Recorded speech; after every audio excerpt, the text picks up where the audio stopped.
First thing I want to talk about, guys, is the info wars. Okay, info flow, rather. One of the most experienced presidential political operatives in modern American history said to me in the last week of the campaign, you want to win the information flow. And I would say, I'm not predicting Donald Trump will lose. I'm not cheering for Donald Trump will lose. But I would say from Madison Square Garden until yesterday, he has lost the info flow, both because the Harris campaign is having optimistic, loud, vibrant events. The press is on their side, and that helps. But Donald Trump's yesterday in Lancaster that I went to was one of the worst events I've ever seen him hold. He was tired, hoarse. He talked about election denialism. He made a joke about the press being shot. He barely talked about the issues that where he's ahead. This was not the weave. This was the wander. And he got better during his subsequent events. But I would say he and his team have spent the week insulting Hispanics, blacks, women, and being pessimistic and dark and calling Kamala Harris a moron. So, Sean, whether you think it'll cost him the race or not, and I think it might, if it's close, assuming it's close, I think this could cost him the race. Do you agree that he has lost the information flow in the last week? And if not, explain the counter argument. No, I think that when you look at who's voting, who's left to get, I don't think so. I mean, I think he's stayed in the mix. It's the same Donald Trump. I mean, if you don't like him, you don't like him. If you do, you love him. I don't think that many people. I mean, the rallies don't have the same shtick at this point if you're not there, right? I mean, Madison Square Garden, I think, was huge. It got a lot of people fired up. The early vote numbers show it. The data is still what is king, and we'll see what it says this afternoon in Pennsylvania. But so far, so good when it comes to actually getting the early vote out. I agree with that, but just I'm going to ask you again. Do you think I don't know if you watched the Lancaster rally? No, I did, and but that's why it was horrible. Answering it was dark, conspiratorial, negative, meandering. It was everything that Republicans said for 3 years. This guy can't win. It was horrible. So, and I think the Harris events have been great. They've been high energy and enthusiastic, and she's not specific, but she's staying out of the way. Dan, what do you think of this information flow battle?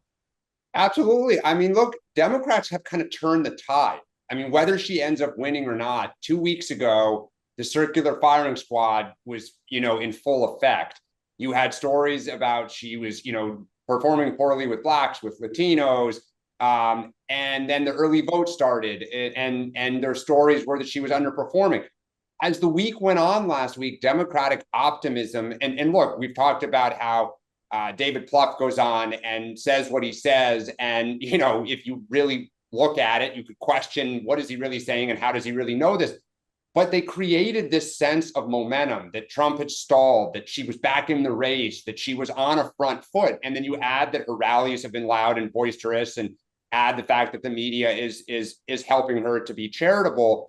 And as we go into Monday, there is the most optimism that I have seen from Democrats, except for maybe the only thing that matches it is like 2 weeks after her launch, when they were just, giddy and euphoric at the fundraising and the huge crowds. Right. Yep. Like, there is a sense from very sober Democrats that she may actually pull this off. And 2 weeks ago, it was Autopsyville.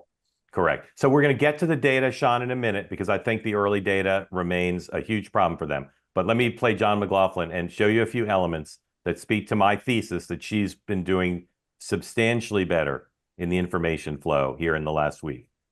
All right. Item, Nikki Haley's, but I think it does speak to the ambivalence of a lot of Haley Republicans, of which she is one, about Donald Trump. So that's number one. Number two, 105, biased press coverage or accurate reflection. This is the New York Times story about the Trump rally that I keep referring to. It was actually in Lidditz, Pennsylvania, which is like in the Lancaster Metroplex. That is an accurate headline, okay? This is not a New York Times biased headline. In fact, the headline understates how horrible this event was. So again, that's what the headlines are like today, and they've been negative, and sometimes they're biased negative. Item three, rather. Item, the celebrities, again, totally subjective. I'm not in a Green Bay diner, but I think they're making the celebrities work for them. I think they're getting a lot of boisterous coverage. And the latest celebrity entrance into the Harris for President sweepstakes. There's a Will.i.am video we're not going to show because I didn't think it was particularly good. But check out 106. This election is going to be one of the closest in history. Your vote will make the difference. That means you, Gary. Oh, blah, blah, blah. I'm just one person. No. Shut the f up, Gary. Last time, only a few thousand votes kept Trump out of office. And this time, we will hold you personally responsible, Gary.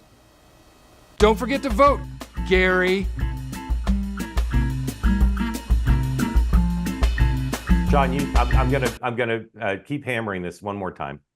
You and I agree on Madison Square Garden. The comic was ridiculous, but the event was actually quite good, and the press doesn't get it. But name a good moment Trump has had since Monday. Go ahead. I don't think anything has stood out, but I also don't think it's bad. I mean, that's the difference. I go back to 2016. I don't think we had some kind of huge, great moment the last you did. You did. James Comey asked for Anthony Weiner's laptop. That was good. And his events were good. I covered a lot of the events in the last week. They were good. They were memorably good. They were high energy. Now, I will say that so can I juxtapose that for a second? Yeah, go ahead. I would just say this. I think that our early vote, like, you gotta look, would I like everything to be good? Yes. So just to be clear, I don't think the events are, but they're also not, nothing is going the completely different than it did in 2016. But the results, the data, the number of people who are voting and voting. We're gonna get to that. We're gonna get to no. But you're asking. No, Sean, I'm asking you a very specific thing. I can tell you 10 good moments Harris has had this week. I can't tell you a good moment Trump has had. I'm not saying but he's it's like lose asking, over it. Mark, you're asking, like, was the air game good of a team, but they scored more points? At the end of the day, did you win or lose? And right now, if you're telling me that, hey, we're doing better on the ground, more people are voting, but some of the events aren't great, I'll take the points on the board. Okay. So points on the board. Early vote right now. Here's my macro sense of it. Can I make one point on the Nikki Haley thing, though? Yeah, look, I don't know why you think that's a bad thing. Do I think it's going to be, to me, I'm hearing, by the way, both, I don't know if you and I are hearing the same things, but there's a lot behind this. It's interesting in terms of why she's doing it, why he's not campaigning, which we could go down that rabbit hole. But I don't think people who are undecided are going to look at a Wall Street Journal op-ed 24 hours out and say, oh, you know what? Finally, there you go. That being said, I don't, but I think if she campaigned with him in the Philadelphia suburbs tonight, it would be good for him. Fair enough. Okay, but my point is, I don't think that's the thing is a net benefit.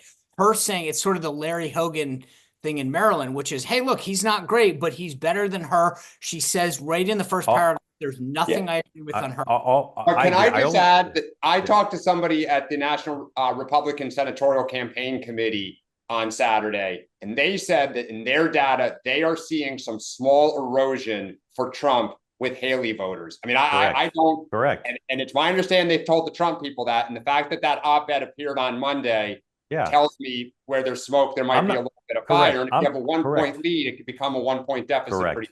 Correct. I'm not saying the op-ed is a disaster. I'm saying the op-ed speaks to the absence of her on the trail, which if you had said after she spoke at the convention, she would never be a surrogate and she would never campaign with Trump, that'd be surprising. And that's what's happened. All right. Well, and also, if you're putting out tweets that I'll be great for women still, why wouldn't you use your best woman asset? Well, to be fair, yesterday at this horrible event, he was introduced by, amongst others, Tulsi Gabbard, Danica Patrick. I'm missing two. Lots of women introduced him, but he's the candidate. All right. Early vote.